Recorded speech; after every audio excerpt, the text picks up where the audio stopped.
who's in here.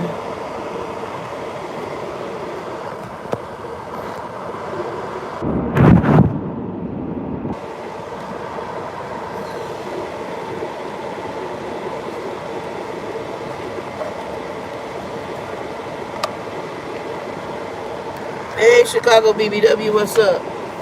Can you hear me okay?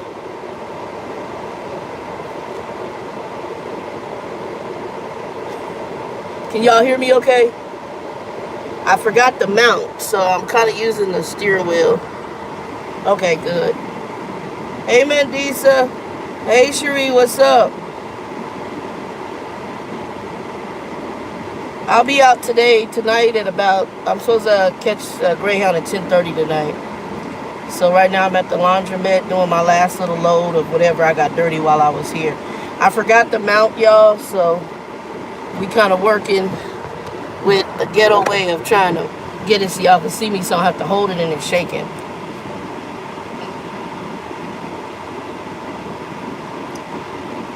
Well, I'll get to Grumpy in a minute. I'm going to tie it all together. This is going to be one of my kind of semi-philosophical. Hey, Cat Eyes. It's going to be one of my semi-philosophical videos. So last night, I don't know who went back and maybe watched it. I met with Monet. I keep forgetting her name because I just met Monet. And I guess she started following the channel when she saw the Kermisha video. She hit me up a couple times, like about, I don't know, maybe 20, 30 days ago, telling me that she sometimes comes to Lubbock. Or she's in the area because she also is picked up at that Tyson Amarillo. And then she told me I'm going to be in Lubbock today because she had to reset here. And she said, I'll be in Lubbock today. Maybe I can meet you. And it's like, just text me. And I figured she'd be here was coming yesterday morning. And if I had to, worst case scenario, get up with Grumpy and go meet her at the truck stop. She didn't realize that Rip Griffins was the Rip Griffins I had. And she thought when she went to go, because we can now go with technology, you can go on your phone and you can look where you're going. And you can scan in and see the area.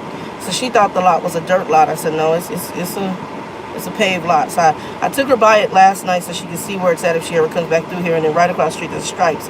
However, she was at Chisholm Truck Stop, which actually to me it's a bigger lot and it's probably better laid out. Rip Griffins is old. It's been around for a long. It's been back. Bill knew Rip Griffin. Bill's the one who told me about Rip Griffins. So it's been around for a long damn time. Trying to lower this where there we go. That's a little. Hold on, y'all. See if I can lower it to where it's a little bit better. That's better. So last night y'all saw Danielle, the lady who referred me to the company I was working at here in Lubbock, and you met Monet. It was the first time I ever met Monet. I met Danielle earlier in the week, and then Danielle, well, we had talked over the phones because she had recommended me to the company she was at, and the way I knew Danielle was through her sister who goes to my father's church. Hey, Brown Sugar. Brown Sugar was on there last night. So last night we did kind of a little ladies get together. So, and I want to say this, if you're coming to trucking, because I've actually talked to a couple of people on here and some who are not in trucking but on their way in. And I remember having the Nigerian girl on the truck, and she was a very strong Christian, staunch Christian belief system. Okay, I'm going to say it that way. And not knocking it. Everybody has to go their own journey. Joyce Myers has a saying, sometimes we're so religious we're no earthly good, meaning that you can't reach people if you're so boxed in. Hey, African Violet, what's up? So last night you got to meet Danielle, you got to meet Monet, you saw Alfred, and then you saw me. All of us are very distinctly different individuals. Both of them were East Coast sisters, but they're very distinctly different. Danielle's from PA, a little more southern. And Monet is from New York City, a little more city, okay? I'm from the West Coast. What's up, Joyce? Last night was lit. I'm talking about it. I'm getting ready to get into it. Each person in that room had a very distinct personality. And good, bad, and different, however you look at it, I actually have learned over time, especially coming into trucking, it's kind of a Christian thing, love people where they at, okay? Don't judge them, just Love people where they at. Everybody where they at. When we went out with Danielle, Alfred he's very much, when he asks you for something, he want it. He don't want no bull crap. He very cut and dry. Not mean, but cut and dry. Hey, Tawana, what's up? And he can get a little, you can see, he get a little upset if you don't bring him what he wants when he asks you. Hey, Joyce.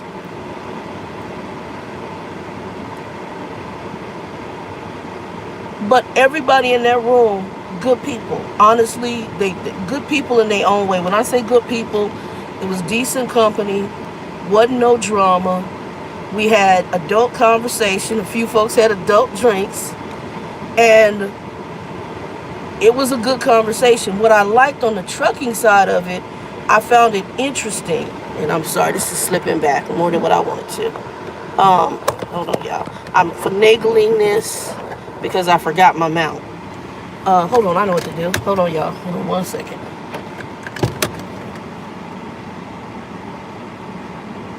There we go. Sit up. So, everybody was distinctly different. We got into some philosophical conversations, even what y'all didn't see on screen. We talked about our trucking experiences, and it was ironic to me, some of the similarities, like how Monet was talking about the starter companies and some of the bull crap you have to go through. She said, hey, training was great. They got you through the door. As soon as you get through the door, what's my girl name? Danielle. Danielle was a mentor. Hey, Ray for two. Hold on. Okay, Rave, I got you. Yeah, you might enjoy it. It's going to be one of my little philosophical conversations. So, what did Danielle say? Danielle said, get in the starter company, get your training, and get the hell out. What did Monet say? They want to treat you, and really what she was saying, they want to treat you like you're a child. So I'm 40 years old. What did she say? I'm 40-some years. When I started trucking, I was 40 years old. She's almost 50. She's like, I think a year or two younger than me. She's like, I don't need you to, like with this man in this truck, you know. And I was like, yeah. I said, this dude up here, like you can only go 15 to 20 minutes to the edge of town in Lubbock. I'm not popping wheelies in your truck. I'm not racing to the finish. I'm not tearing your stuff up. Even on delivery, when I delivered your stuff, it was in good shape. Your truck was brought to you in good shape. No accident incidents. When I parked, my truck was 421. The one next to me was 425. 425 all along the fender had already been cracked up. So let me help you out. He goes in order of the newness of the truck. So he gave me my truck brand new at 420, truck number 421 and 25 miles on it. You know that 425 was newer than me. 425 had a crack all along the passenger side, the fender area, and then there was, looks like, I don't know what kind of accident they were in, but there was oil and shit all on the side of this truck. You done already had an accident in a brand new truck. And you tripping with me. Hey, Regina, what's up? This is one of my philosophical conversations you may enjoy. So last night, when I met these ladies, Monet, she's into a little bit different spiritual view of things, and she's into some things that I'm not into, okay? Danielle comes from a Christian background similar to mine, but me and Danielle, she a little more potty mouthed than me. I told you, mine is the SH word is mine, and now if I go anywhere else, that means I'm really angry, and God has got to work on me on that. But we all had our, our moments, and Alfred, too. And then y'all obviously saw the doggy. Jonas is cool as hell. But in that conversation, and I'm one of those people, I told y'all I'm very analytical. So in that conversation, we started talking about things, and Happy Father's Day to, we had said Happy Father's Day to Alfred because he has 2 sons. And then, I can't remember if it was Monet she has 3 boys, and she had said, shoot, Happy Father's Day to me, because she basically, she raised them by herself, like a lot of women, black women do. And me and Danielle are the only 2 in the house with no kids. And I said, I never really, honestly, I don't think I ever really wanted kids. I had seen The Miracle of Life in high school, and I was like, I'm so good. I just didn't want to, the whole birthing process, I was like, I am so good. I just didn't want kids, plus my childhood. And I said, because of how I was raised, I really did not want to have children. And I didn't want to have children. Not that I'm good. I'm great with children. Children love me. Most of my friends' kids, they like adopt me like I'm a mom, or they call me aunt. Like Vicky. Vicky's not. They're not my blood family. That's like my play sis and my play nieces, and her brother my play nephew. But they call me aunt. And Vicky like, you be a cool as hell mom. I said, not necessarily. I might not be the butthole of my mom. I would hope I wouldn't. But because of things that happened to me, I think it could be detrimental to children that I would raise, because I would be so protective, and I'd probably be extremely strict. And that has its own detriments in its own way. There has to be a balance. It has to be a good balance. So last night I said this, and I'm not, Monet, if you watch this, I'm not beating up on you, just something that old people say it set him a crawl. And it was something you said, and it set him a crawl. And it's something that I think is a detriment to us depending on how it's meant. So in which context she meant it, I don't know. To me, there's two contexts you can take it in. When I said, the way I grew up, I just want kids. And she's like, when I hear people, I guess when she hears her, she said, get over it. Just get over it. And I'm going to say this to you. And I want to say this, not that I was offended by it, but I heard it, and I'm living with somebody, so I use Grumpy because I'm using an example with him. Y'all know Grumpy stories are always wisdom. Because he walked in today, and when I was telling him about everything that happened last night and how we had a good time. Everybody was cool as hell. But the get over it part, I'm living with somebody who I think that's how he thinks. And he's never dealt with his stuff. Okay? Right. Brown Sugar, you're absolutely right. I'm getting ready to deal with it. Because it can be a plus and a negative, what she's saying. It depends in which context she meant it. Now, I think she meant it in the context of get over it, move on. That is probably, to me, the most detrimental way to look at that statement. But if you mean get over it, deal with it, and move forward, that's another way of saying it. There's another way. So I said it depends on which context she meant it in. Most of us in the black community, whatever has happened to us, and I'm going to say minorities too, because in general, minorities, Cat Eyes, you're absolutely right. So what happens, let's see, hold on. Right. So in our community, okay, I don't even have to go to, we can go to look at it as abuse. We can go back to history and look at slavery, okay? And what happened was, no offense to those who may not be black on my channel, you might be Anglo, you might be white, but I'm just going to deal with history, okay? What happened to in slavery to us was we're taught, hey, I'm not the one who beat your people. I'm not the one who enslaved you. That might have been my ancestry. It's not me. Y'all need to get over it. Feel me? The same thing happens in families. Chester the molester can still sit at the table with y'all, and you tell me to get over it, okay? Get over it, and we still got Chester the molester and the family sitting at the table. Get over it, and he's still accepted. I got my niece's half-sister right now, Vicky, my play niece. Her half-sister was raped and molested on a continuous basis by her stepfather. Her mother knew about it. They left the house when the mother first found out, and then the mother went right back to this man, brought this girl right back in the house for continued rape, and she is still married to this man today, knowing that he sexually abused her daughter. And she said, well, God forgives, you need to. That's what she told her daughter. So basically, get over it. The girl is a stripper. This girl is a stripper dancer, at least about my understanding, that's what she's done. She's had a promiscuous life. Usually that's what happens with that. Let me explain why I say this is dangerous. And I'm not, again, Monet, please don't take offense. I enjoyed your time. I think you're a cool ass sister. She cool as hell. She cool as hell. She was down to earth, very cool. But I see, and it just sat in my craw all night, not that she offended me. I understand it. I understand it in the context. Regina said, it divides family, Shannon, and that carries down to generational curses, right? Generation to generation, and if never dealt with, it will bring major problems. That's it. And we're seeing that. I mean, a good example, and I don't know the background of R. Kelly's history, but when his brother got on there and talked about how the sister was molesting them, if that is true. Hi, One Magical Girl, what's up, baby? If that is true, and the sister was molesting them, it hasn't been dealt with in the line, and it has to be dealt with. Get over it. I'm 100% with you, but the only way we can get over it is to deal with it. Watching my father right now. I was talking to I forgot the young lady I was talking to, and you know who you are. I was talking to her about trucking school, and she's leaving a corporate job to go into trucking school. One who went to Bora Bora, you know who you are. And we were talking, and I started talking about Grumpy Smurf. And she's like, well, who raised him? Because your first thing is, if you have any wisdom, you know that the damages that are in my father's life come from his childhood. Automatically.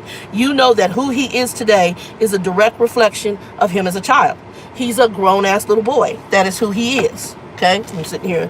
It's kind of semi-hood, so I forgot to lock the doors. That's who he is. He's semi-hood. So, I mean, he's a hood dude, and you know that the damages that happened to him as a child. My father is under that same impression. I don't want to talk about it. We just need to move on. Just get over it. The damages are done. He's a direct reflection of someone who just moved on in their brokenness and never dealt with it. And his broken world to him is his normal.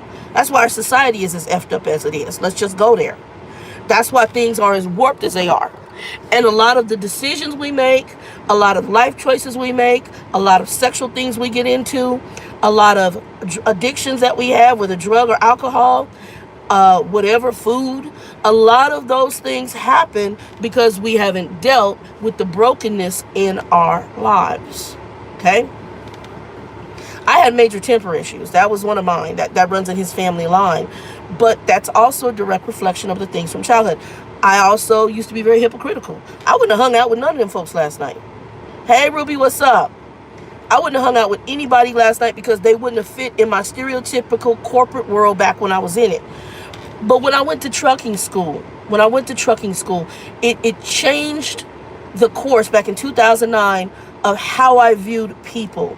It changed some of the viewpoints I had as what I considered Christian-based philosophies, okay? Because what I learned is, and it's biblical, you got to sometimes love people where they at. We never know who somebody's going to be. We never know who anybody is going to be. We don't know what they're going to become. We don't know anybody's journey. When I sat down and heard Tyler Perry's story about his mother was most likely, from what I understand, it was a break-in, a rape that most likely conceived him. He found out the man who was treating him poorly as a father was probably doing that because he's angry that his wife was probably impregnated during a rape. And this was the result that he had to look at the result of the rape every day in Tyler Perry. And Tyler Perry talks about, I mean, this man's a grown man crying on national TV, on Oprah, telling his story because he still got to deal with that brokenness. It has impacted him. But from the brokenness, we have Medea. Come on now. Okay, got you one, magical girl. We have Medea. We have people that come out of certain things. And so, you know, we've got to deal with the issues. We never dealt with slavery. We never dealt with the things that were owed to us.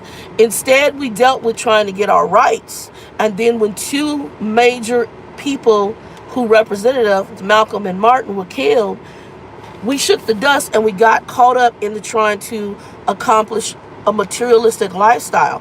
Oh, we free now.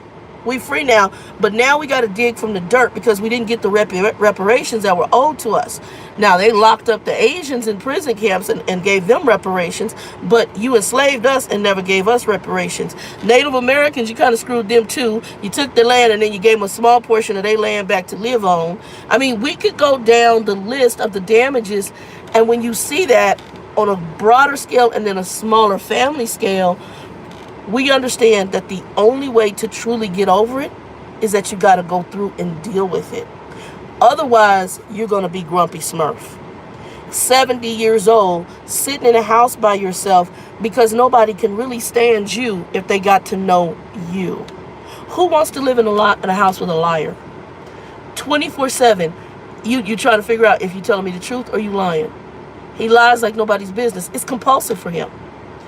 He does it to impress. He does it to cover because it was never dealt with as a child. His form of manipulation and trying to play games and trying to use people to get something, which is what he did with most females. Where does that root from? And that's something in his childhood. I believe it's something between him and my grandmother. I believe his animosity has to do with my grandmother.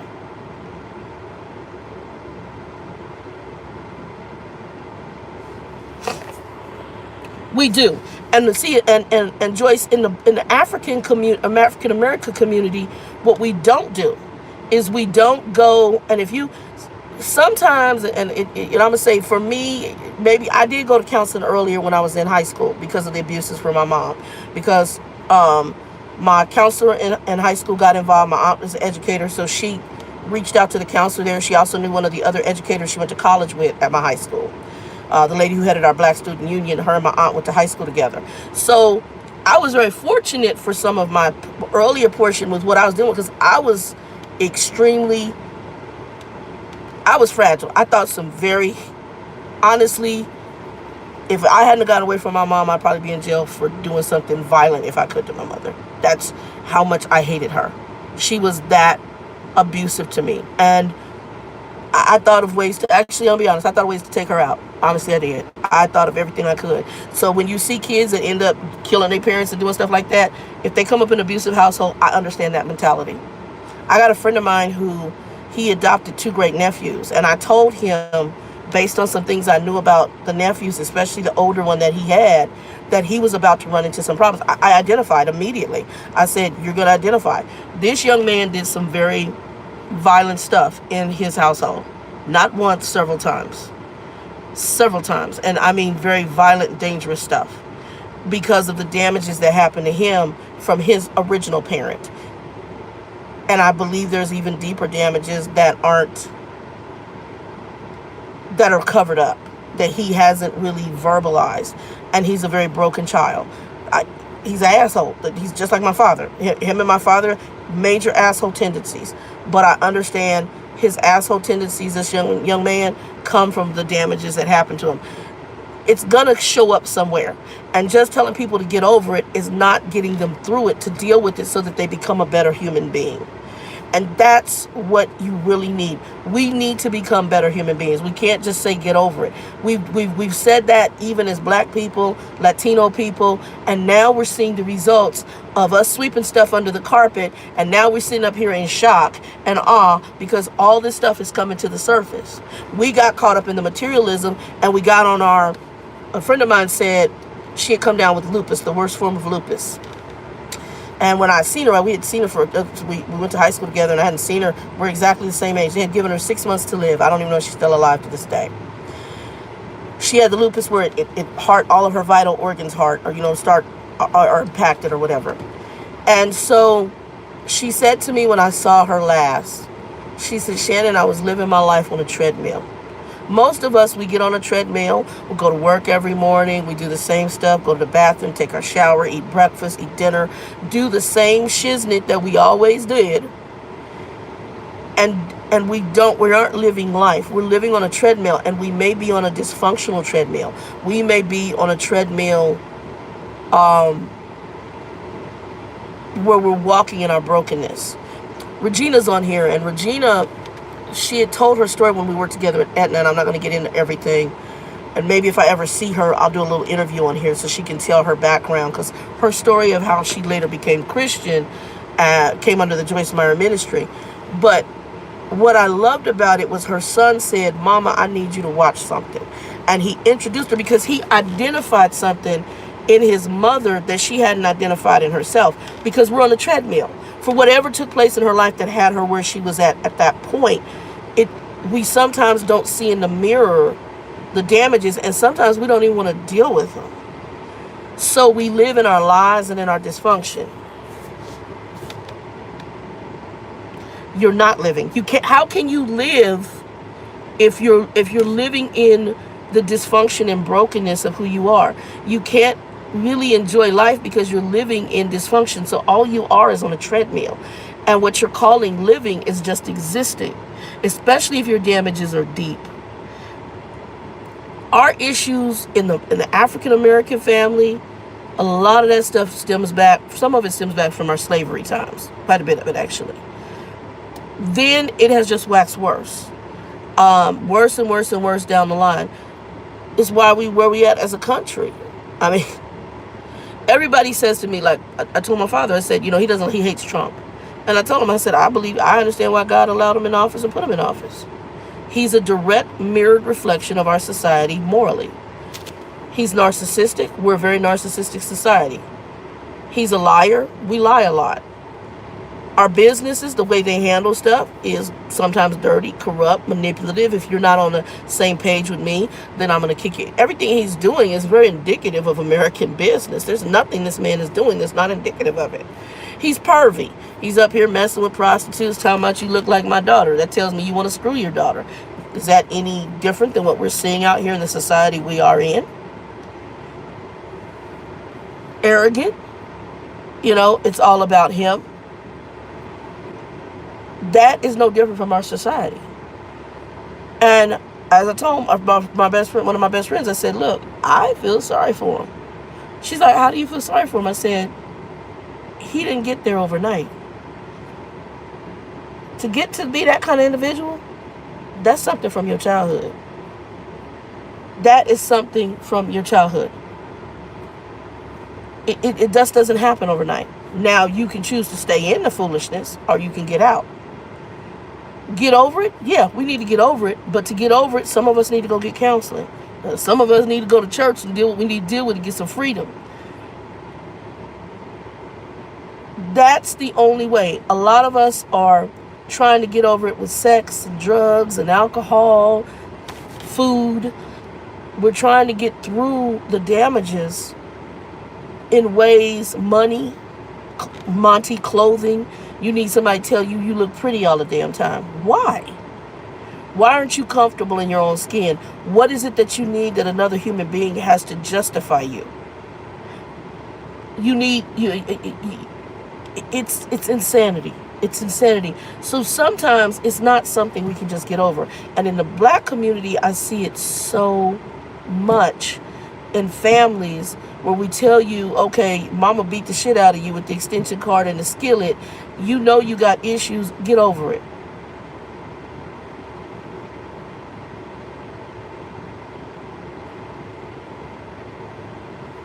And it takes time. You have to go through. I used to always tell people when I did ministry, sometimes you got to go through stuff to get through. And you hitting it right on the head, Chicago. You got to go through to get through. Then you can get to the point where you get over it. If I tell you to get over something and just to sweep under the carpet the shit that happened to you, I'm sorry, I'm going to go there. And to sweep it under the carpet, it's like a bad Band-Aid. It's like if I cut myself and there's dirt in that wound and I put a Band-Aid over it, so I just get over it. I just let it go, move on. Gangrene, pus, a whole bunch of shit can set into that.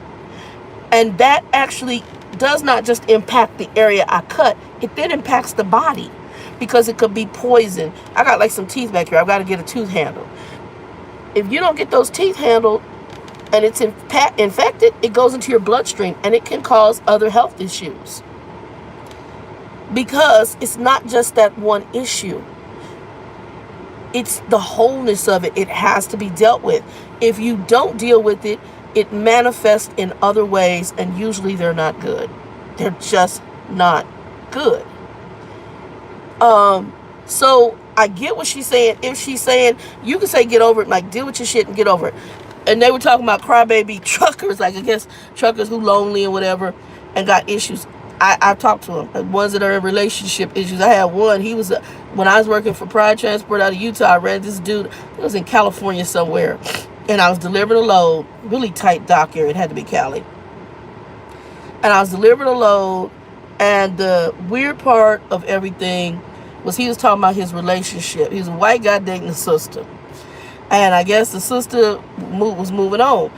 Trucking has its issues, and if you don't put things in order, and I think that's a good example, if your house is not in order, things are going to manifest. So I think we need to be careful. But I stuck in my crawl last night, and I said, this is a very good conversation. This morning when Ninja went to go get his catheter changed out, And he come in because everything's about him. Yeah, my nurses, they told me that they was fussing at me. They fussing at me, talking about I wasn't drinking enough water and I wasn't drinking enough lemon water. This is what I did. Because I'm not going to tell you, yeah, you are doing this, that, and the other thing, because he wants everything to be about him. He wants, to me, if you don't care to change your behaviors, then enjoy your BS. Enjoy your treadmill. I can't. I don't, because he wants me to go, no, I'm not doing that. I'm not doing that anymore. I said, if you don't care, why am I going to care? And as my friend Bridget said, if you like it, I love it for you. There's a point where if we want freedom, we can get it. And then we can get over it. But we got to get through some stuff. And we got to deal with it. So my challenge for anybody out there, I don't know if you got to deal with your counselor with the Lord. Whether you get a counselor, whatever you need to do, work out your stuff. So that your life will be better than where it was at. Because until we get through our stuff, it will manifest in a lot of ways. It can manifest in being mean. It can manifest in temperament. It can manifest in drugs, alcohol, spending money the way you ain't supposed to. I'm guilty. I used to just spend money. I got a friend of mine. A former friend of mine. I just found out that I have an association. Me and Miss Nikki's cousin. I know her cousin. And it was a former friend of mine. And she changed into this other individual. Once she started making very, very big money, she became a system engineer for a company out in Arizona. Hey, Joy. Kansas City, I like your barbecue. Thank you, ma'am. I like some Kansas. I like barbecue in general, but Kansas City barbecue is on hit too. I'm just saying. It can manifest into self-harming behavior. And kind of like what Grumpy's doing. What he's doing right now, whether he admits it or not, because of whatever happened in his childhood that made him this self-centered, narcissistic asshole, it is impacting his health. The reason he really is incontinent is non-management of his diabetes. I don't think it has anything to do with his prostate cancer. He had that prostate cancer back in 2005, 6, 7, 8, whatever it was. He had prostate cancer way back when. If he was going to be incontinent way back then, it would have been way back when. His incontinence didn't happen until recently, and all he does is sit and eat sugar. I brought in it's sugar-free candy. I brought in 2 big bags of sugar-free candy. In less than a night and a half, he ate through the whole bag. Wow, okay. Yeah, the cutting. I do know people who have done that too. That cutting stuff. That's and a lot of people don't understand. That when you're doing that like cutting yourself, that's some psychological stuff that's deep. I have portions of my childhood I don't remember. And when I was at the church I was going to, one of the ladies, she calls me my bird, she's kind of like my spiritual mom, and we were talking about childhood stuff. She was a superintendent of schools and educator as well. And so we were talking about, and I said, I don't remember that part. And she looked at me and she said, what do you mean? I said, there's parts of my childhood I don't remember. And she told me, whatever it is very dark for you in your life. I have no idea. I cannot. There are portions of my childhood that I do not remember crap about. I can't tell you nothing. Yeah. And that's really what it is. And I didn't know. I never really put it together. And like I said, it wasn't until I hit my probably 40s, my mid 40s, and I started putting the pieces to the puzzle together, because there were things that were laid out for me to understand my life, but I didn't know how damaged I was, and I didn't understand how malicious my mother was until then. Lucifer Morningstar. Hello, Morningstar. I didn't understand. Hold on, let me see here.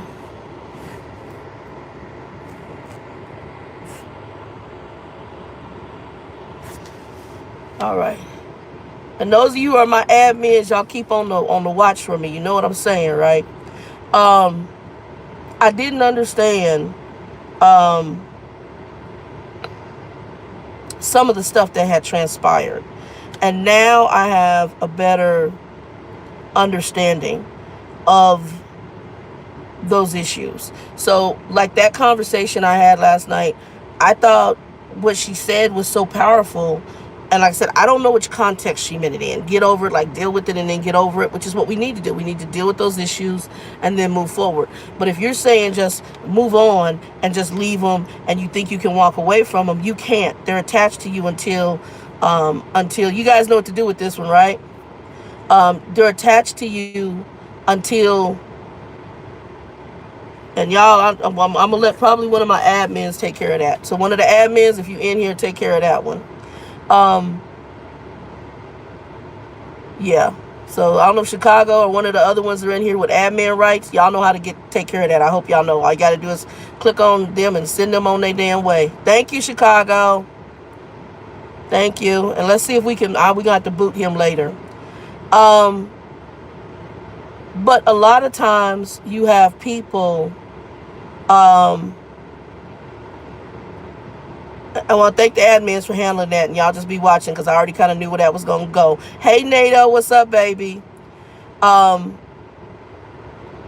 have a lot of times where people are going to come in and they'll tell you to move on and not mean it, and they not understand fully what they're saying. I'm starting to get them, Mandisa, on comments that y'all ain't seen, because I've been booting people on comments on other videos. So now the channel's growing, you're going to get the fools in here. And when you get the fools, you just kind of have to put them out. I already knew when I saw the name, I realized, oh, we got a fool in the room. So you're going to get fools. And sometimes, let's go on, Mr. I'm the devil. Sometimes the devil is sending in his little children in here when we talking on some stuff to get some people some freedom. Come on now. And he don't want y'all to get freedom. And so he going to try to interrupt with a fool. So sometimes you got to send a fool on their way. Peace, joy, and happiness. Deuces. Okay? So, but this is the first time. We probably going to get more. I told y'all I was seeing them in comments, but I will probably see more of them fools coming along the way. We got to get freedom. We just got to get freedom, because once you start getting that freedom, your life is going to start changing. You're going to start seeing things better. It's like looking at my biological father. Now, I don't really get mad. Before I was getting mad at him about stuff, I don't get mad. I kind of giggle, because in my mind, he's got to go through his journey. And I just realized he's got to go, and either he'll wake up, like I told him, you'll either get it or you're going to get it. One way or another, you're going to have to deal with these issues, or they're going to keep repeating themselves. You know, it's like he told me, I wouldn't hang out with none of the people. Well, that's why you sit in your house by yourself lonely. Because if they don't seem like, if they don't line up with what I think. And I said, and that's why you're where you're at right now. And he looked at me. He's like, yeah, I know. Anybody in this house but you? No. You don't have hardly any friends? No. Only people that you were calling for were all the women you screwed. And they're not in your life because you used them and you manipulated them. You only have one woman that deals with your ass. And that's because I think she thought she was in love with you, and she hasn't got through her feelings yet. And she hasn't, the glasses haven't fully come off her eyes to see you an asshole. The other lady who helps you is a Christian lady at your church. And she don't really know you that well. She just knows you're an associate minister. So she thinks she's probably doing the Lord work and don't know that you're an asshole. I'm not trying to be mean. I'm just being real. So she's doing it from the goodness of her heart, and typical you're using it and want to use it even more and give her $15 to make you meals. I ain't said that to him, but in my mind, I'm thinking it. I was looking at him. I said, you wouldn't. I said, and that's why you're where you're at in your life right now. That's why you're sitting here in this house by yourself with nobody around. That's why you're here. So, and I'm not going to get off here in a minute because I got to go in here and get my laundry out. It should be done because I've been on here 30 minutes. We have to reevaluate when we say get over it. Get over it is okay. As long as when we're getting over it, we've gone through some counseling, whether it be with the Lord or whether you get an actual counselor, and get through your issues. Because if we don't, it is going to manifest in worse ways. Regina hit on it earlier. It's going to manifest in worse ways in your life.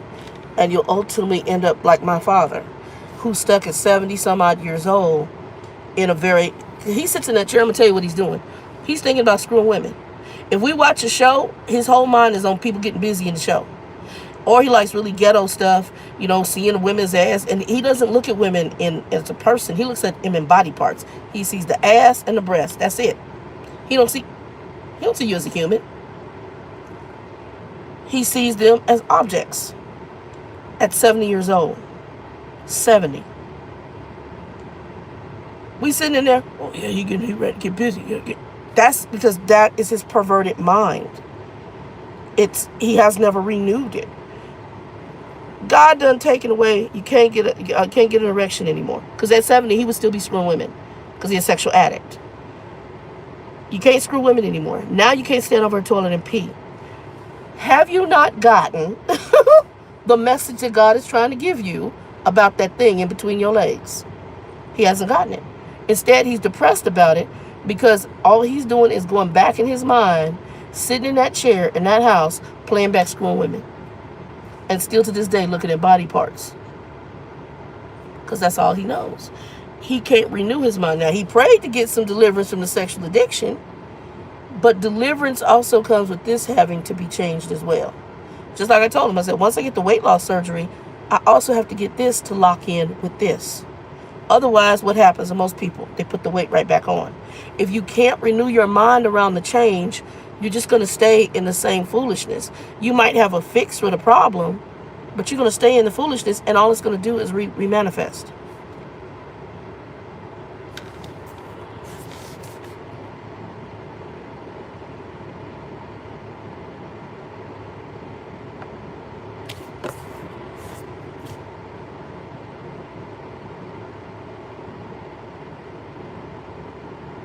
Well, Magical Girl, if you think he's going for younger people, he probably is. Hey, stop. Yes. And if you don't renew the mind, it has to be hand in hand. I'm watching this right now. I'm looking at my father, and I'm seeing in my own life. I can't sit and not judge, and I see areas in my own life.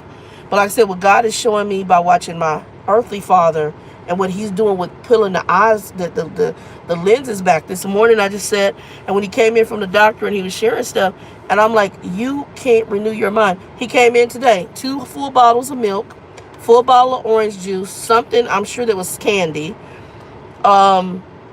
He eats a bunch of carbohydrate crackers all the time. And, you know, I got some sugar-free candy. That's the only thing he has been eating is half-ass good. God forgive me putting it that way. But in the middle of the night, gets up and he drinks a whole bunch of orange juice, whatever sugar, and then he's pissing all night. And right now he has an infection and a yeast infection. And you can smell the house whenever he has his pee moment. It smells like pissy onion, so you know there's an infection. He would, yeah, the girls today, they fussed at me. They fuss because it makes him feel like important. They fuss at me talking about, I'm not drinking my lemon water and I need to drink more water. I said, okay.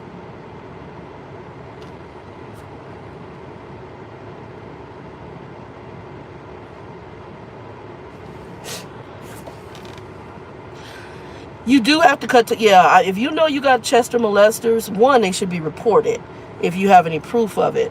But also, you don't want that around you, and especially if you have children. Mandisa, very much. Anything that's about him. If we went to a restaurant and the lady and I were talking, her husband's a truck driver, and all of a sudden Monty had to interrupt, Grumpy's Monty, had to interrupt the conversation to talk about himself on the railroad. We're talking about some truck driver stuff, and I was trying to give her information for her husband to possibly get some local work here. I was telling him about Yano, which they hire, and he could be home more frequently. He just got on a company where he can now come home time here to Lubbock. I'm trying to share this information. And Grumpy, because he was not the center of attention like a 2-year-old child, had to kind of, and I just sat there and I looked at him, and the lady looked at him, and what he didn't realize, we're looking at him like, you're like a little boy, you're like a child. But that's not just because a lot of people are old because he's 70. No, that's who he's been all his life. And that's what I realized. I realized, like, even the constant lies. The young truck driver I had in the car yesterday, she heard the brakes. She's like, his brakes are bad. I said, I know. But he, constant lying. Just the lies. It's just really bad. Okay. Got you, my magical girl. Got you. Yeah, if we can't, and a big one is, especially now when you have people who are like Chester the molesters, those kind of people, that is some, that's, and again, I come from a spiritual side of things, and my viewpoint, that is some demonic stuff when you're messing with children. That's what the Bible talks about, having a millstone. If you do anything to the little ones, it'd be better that you have a millstone tied around your neck. They're going to end up paying the piper.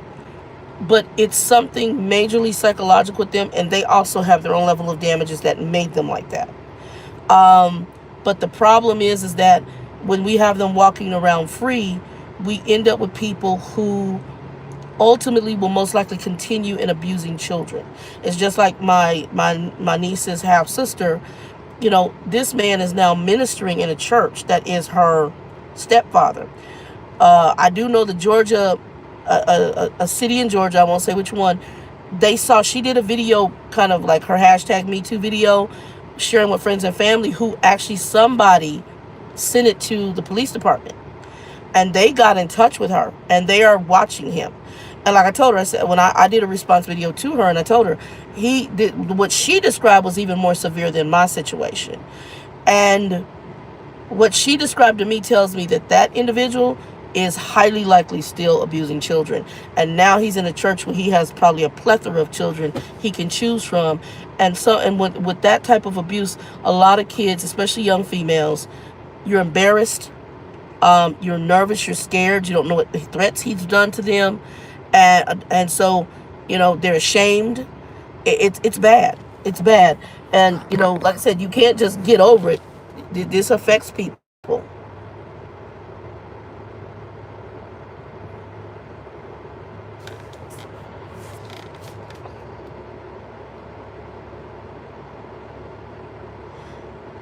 Yeah, as they get older, some of them will do because they realize death is knocking at the door. So they try to repent of their evil stuff. They try. And maybe they will. I don't wish hell on nobody, even the freaking Chester molester. I don't necessarily wish hell. I want them to wake up and get some deliverance. But some of them are going to bust hell wide open. It's just the reality of it. The Bible just, it talks about, and it's hard. It's hard when you have somebody like even my stepfather. It's hard. But actually, in honesty, my stepfather was an abuse victim. His father used to tie them to trees and beat them like they were slaves out in Texas. And like I said, that usually stems from somewhere. I don't know if it stems from that, and I don't know what other abuses took place in that house. But normally, it stems from somewhere. If you guys haven't seen the video, I think it's called The Shack. It's a movie. I'm going to challenge you to rent it. It is a Christian-based movie, but it preaches it's a hard storyline, but it makes you think. Like I said, I'm the type of person, I watch stuff that I have to think. I don't like really just dumb movies. It has to kind of have a moral of the story is for me. But if you can, watch that movie and you'll see the moral of the story is. And you'll understand that sometimes we have to forgive and pray for very unlovely people. You know, I was watching this morning, was watching a little bit of Christian TV this morning. I was watching Joyce Meyer talk about her father who raped her on a continuous basis, and that she prayed for this man for salvation. I can't even imagine how you pray for the man who raped and molested you for all the years of your life, how many ever years it was. And it wasn't until I think 2 or 3 years before he died that he supposedly got saved. And I say supposedly because God only knows the heart. You know, Stop is on here, and Stop said to me when I was sharing things with her about my father, and she said, leave him in God's hands. And that's really what it is. Right now, some of the lessons that he's going through, that is lessons that you've got to leave them in God's hands. But I would never tell him, get over what happened to you as a child. No, because I realized that all the stuff that happened, what he saw in conjunction with his mama stabbing his daddy in the leg, who my grandmother was probably back then opposed to who I knew her to be, that impacted who he is. And I believe, hey Kevin, oh, thank you very much.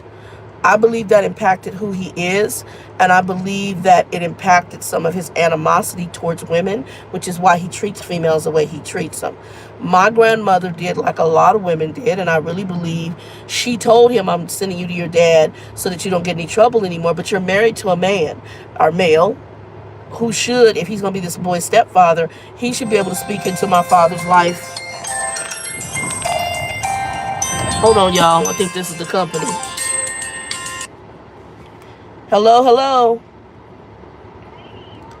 Is it Stacy? I'm good, girl. How you doing?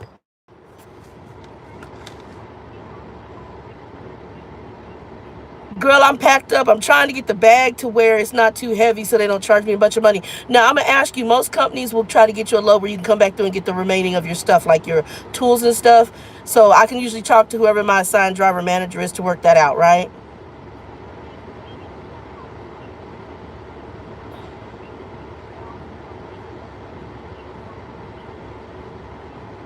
Okay. Okay. I will. Yeah, I'll be there. I'm pretty much right now. I'm washing my last little load, and then I'm just getting what I can together to take with me, and then yeah, we'll be there because my father's like 5 minutes from the Greyhound station. All right. Yeah, it's everything. Lubbock is not a big town. If you've never been to Lubbock, Lubbock is not big at all. 15 to 20 minutes in every direction to the end of town.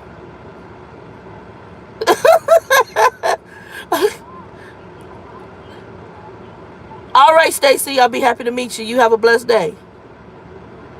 All right, bye-bye. The new company, y'all. That's the my little the JJ, the one he hooked me up with. That's his recruiter lady, and so she just called to make sure everything was good. That's a blessing, but more money too. It's more money per mile. Now we just got to pray they give me a good truck. I'm really praying for a Freightliner where I put a refrigerator in it. I have a refrigerator in my storage unit that's perfect for the 2019 and 20 Freightliners. We're praying. But you see this and you see the damages, and I know that as I've listened to him and he started talking about little bits and pieces of what I can pick out from his childhood, like he was never disciplined. He's like, oh, my father never whooped. I'm listening to him. I'm like, hey, but what you described, you need to have meet him several times. You need to have come to Jesus meeting several times as a little boy, and that's part of the problem. There were really no repercussions for his actions, and then his mama sent him away. That actually, even though you like, oh well, yeah, I realize now mama saved my life because I would have gotten do. The behaviors that you had when you were acting up while you were in Arizona were usually because mama wasn't raising you. And if mama's man was more important and your mama gave you up and sent you somewhere, that creates an animosity that this man is more important than me, your son. And so therefore, I believe some of that translated into how my father manipulated females. He looked to use females, play females, what he could get out of females. And I believe that's a hidden underlying animosity from the fact that his mother sent him away in order to keep the man she had in her house, because that man did not want to raise my father. That is I used to go visit my grandmother, and anytime I visit, that man didn't want me over their house. He would always invite his other grandchildren over. And my mother would say, he always does that when you come. Basically, it was his passive aggressive way of getting at my grandmother. Like, okay, if your little because I'm not my parents were never married. Your little what do they call me? A bastardized granddaughter is gonna be over here. Then I'm gonna invite my grandchildren. You have to watch them too. And all he did is sit in the chair. And my grandmother was watching all of us, watching me as well as his grandchildren. And it was to be a dick. The guy was an asshole. I did not like her. I didn't call him grandfather. I don't even know if I ever called that man by his name. I didn't really speak to him too much. I really didn't like him. And you know, I know his kids. I know several of his children. I didn't like him. He was a dick. And if that is what my grandmother did, which I believe is what she did, as I start putting the puzzle pieces together, my father is very damaged from that.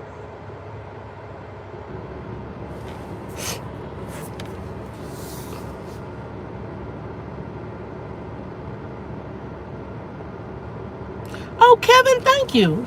Thank you. Yeah, I have an evangelist license now. You might hear me swear, though, because I'm a truck driver, too. So it comes out. I haven't really been using my ministry license, except I normally do well, I've been off. I've got a new phone. So everybody, Stop is on here. Regina was on here. I got a new phone, and I haven't moved all my numbers over. So we did like a background prayer list. But that's pretty much how much I've used it, because there was other issues. I'm AME licensed, and he won't go there. So we won't go to some of the drama in the church. And I guess my little audience is going to be a little more raw, but more real. And I believe that's who we need to start reaching. So if you're a pastor, please start trying to reach that group, because that's what's going on right now. We've got a group of people right now, and I was just watching this too. we're not reaching who we want to reach. We're too caught up in the materialistic stuff and the prosperity gospel that's going on right now, and we're not caught up in what we really need to be caught up, because the damages are way beyond money right now. We're talking damages that are spiritual damages. We're talking damages that are physical damages. We're talking damages that are mental damages. And that's the stuff, that's the healing where we need to go. All this prosperity stuff, God will provide. He always will. Hey, son, Stacy just got a phone with me. God will provide. He always does. He always makes a way. That I have an ultimate confidence in. I have been low and God has provided. I ain't never been homeless. I ain't never been hungry. I might have rented a room, but God has always provided. And so I'm going to tell y'all, when that young lady said what she said to me, or said yesterday, get over it. Yesterday, I sat back and it bothered me all night long. And I said, I need to talk about this. Then when Grumpy came in today, and Grumpy was talking about his catheter. Grumpy's my father, for y'all who don't know. And how, he told me, and I'm listening to him, and I'm like, it's all about attention. It's all about him being the center of focus.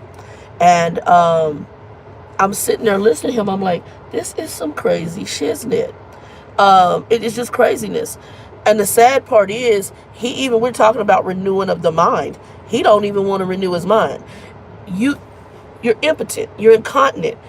The thing that was between your leg that you thought was just this glorious meal ticket to being the manly man and the cool man and the player man is no longer working. God has delivered you from being out here to lay on women and produce babies you don't want to raise, you don't want to spend money on. He's delivered you from your sexual addiction, even though your mind ain't renewed with it. This has got to go with it. And if we just say get over it and never deal with it, then you're going to be where my father is at. And there's a lot of human beings, a lot of us, who are on a treadmill. We go in and day out, not understanding why we're doing half the things we're doing, because we're not dealing with the bigger issues which stem back from damages from our childhood. But that is the best place for I can't go here. That's the best place for the enemy to get you at, because if that is established in your childhood, it impacts the rest of your days. So you can't move forward in whatever positive thing you're going to do in this life until you deal with it. So we look at people, and that's why sometimes folks use examples of other humans that are walking around with us who are walking in a better success. We look at Oprah, who also was a molest victim. Maya Angelou, who also was a molest victim. Tyler Perry, who also was a molest victim and also an abuse victim. Donnie McClurkin. We can go through so many people. I'm just using black folks, but there's other folks that we can look at their lives and we can see they started dealing with their stuff. And now we start seeing where they're maneuvering in order to be a blessing to somebody else. And that's, or to be successful or to impact something in this life. You can't impact if you're still caught up in yourself. My father, he's sitting in his house. He's an associate minister in the church, sitting in a chair, sleeping and pissing on himself all day, because he is so caught up in himself and in his mindset, he can't move beyond that point. When right now he has the freedom of time on his hands to speak in somebody's life and say, this is who I used to be, this is who I am now. But it's not a used to be. He's still the person he was in his 20s, his 30s, because he's still caught up in his dumb stuff. Let's see, hold on. That's, and thank you, Kevin. Hold on, let's see here. Magical Girl Survivors and okay. And Magical Girl, that's one of the things, like I was trying to explain, because I sometimes try to have conversations with, because I mean, there's two adults in the house. And then I realized talking to my father is like talking to a wall, because he doesn't want to talk about any kind of a sexual abuses. He don't want to deal with it.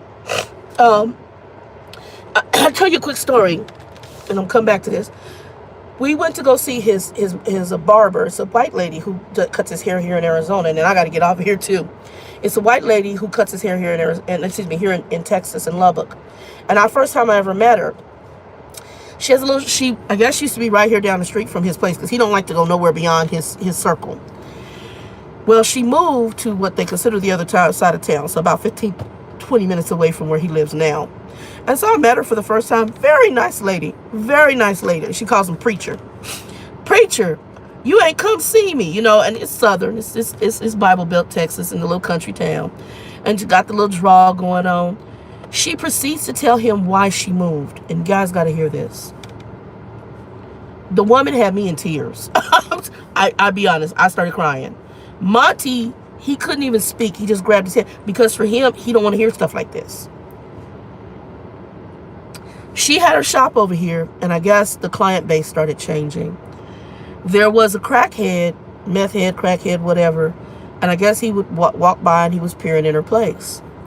He had fantasized that she was his girlfriend in his mind, and that when she was cutting the men's hair, he was jealous. So one night, her last client left. This dude comes into the barbershop and proceeds to beat the hell out this lady and cuss at her because he felt she was cheating on him. She didn't know him. Police got called in. They didn't catch him. But because this is her income, she's in there with a black eye, beat up, hospital, just come from the hospital, cutting hair, trying to cut hair the next day. Her clients are asking her what's going on. She then put in to get a new location, which is where she's at now. Somehow, this dude, before she left, he came back. And another client was in the chair, and she's poking him, trying to tell him, this is who this is.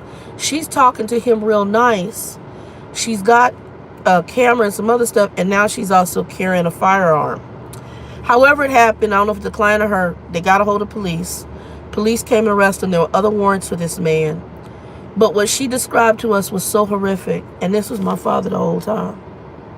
He doesn't know how to deal with that because he's on them people just like, get over it. I don't want to hear about it. I don't want to know about it.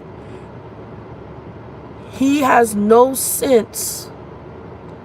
He doesn't like to show emotion, and he has no sense of how to interact. He's totally antisocial. How to interact with people,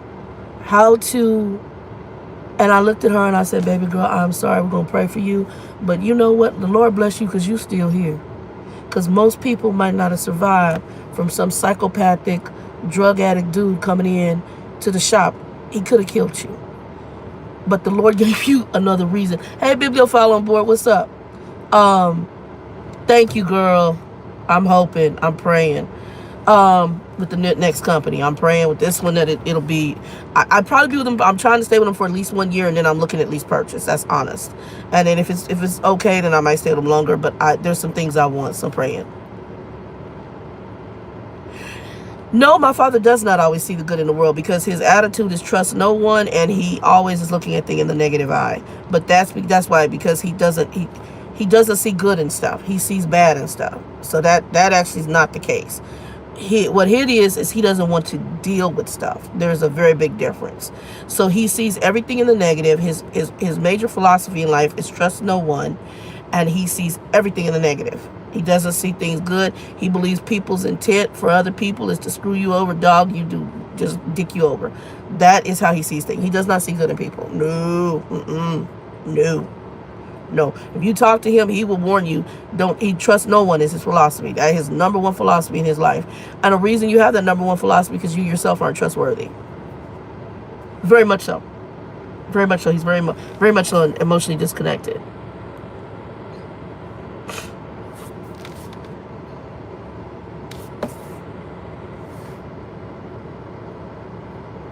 It does. And Kevin, I was saying that earlier, that we want to cover up everything. I don't care if it's emotional wounds. We have to deal with our stuff, and we want to cover up a lot of our stuff. So we want to just make it seem like we're normal, and we're not normal. Like I have a lady who's kind of a friendly associate. She calls me a mentor out here, and all her children come from drug baby daddies. Because her stepfather was a drug dealer, and her mama got with a drug baby daddy, and her daddy was a drug user. And so I told her, you need to go get counseling, because you have to understand why you're attracting, why this is the type of male you go for, and you haven't dealt with your issues fully. You know, she can tell me about them. You can tell me all you want. Some people just want to tell you their story over and over again, but they don't want to do anything about it. They want to stay in their shiznit, okay? They just want to stay in their shiznit. They don't want to do anything about it. And that's the problem. It's like my father. They want to stay in it. What he realized after he got the deliverance from where he can't go sleep with women anymore, he is too uncomfortable to make changes for the positive. I'm more comfortable staying in my foolishness because I know this. I know this jacked up world I lived in. If I try to step outside that zone, it's too uncomfortable. So, like I said, it's just like when I go to do the whole weight loss surgery. It's not going to be all that easy. But like my brother said, my brother got his mind, my niece got her mind wrapped around. My niece is now vegan, or vegetarian vegan. My brother, he watches everything he eats since he did his weight loss surgery. And he said he had to put his mind, wrap my mind around it, meaning renew your mind around it. And it is a renewal process. It is a renewal process in wherever we need deliverance in, wherever we need healing in. You can't just say, get over it. The get over it has to come after you go through dealing with the issues. Then you can start moving into the get over it. But you don't get over it to where you should forget. That's another problem. Sometimes people move on and they forget from whence they came. And that's another danger in itself, because you can't help somebody else who needs to get through as well. Anyway, y'all, much love. I'm up here. I got to go get my laundry. I got to get something to eat because I took my meds. And then I got to get back to the house and finish out what I'm going to do, because I'm going to be leaving tonight. We got to get over. I'm going to go over there about 9:30 tonight. We're really like 5 minutes from the Greyhound. So, and I hate Greyhound, but we're 5 minutes from the terminal, so I'm going to get over there around 9:30 tonight. We'll probably get 9:30, 10 tonight, and then we'll get everything on the bus and stuff. But anyway, y'all, 2 and 2, be blessed. I will be back on. Thank you, Magical Girl. I'll be back on probably, y'all might see me after I get to the hotel. I'm really hoping I don't have a roommate. I hate the ones where you go to and you have to have a roommate. But anyway, yes, Kevin, and welcome to the channel. Y'all be blessed. Peace, joy, love, happiness. 2 and 2.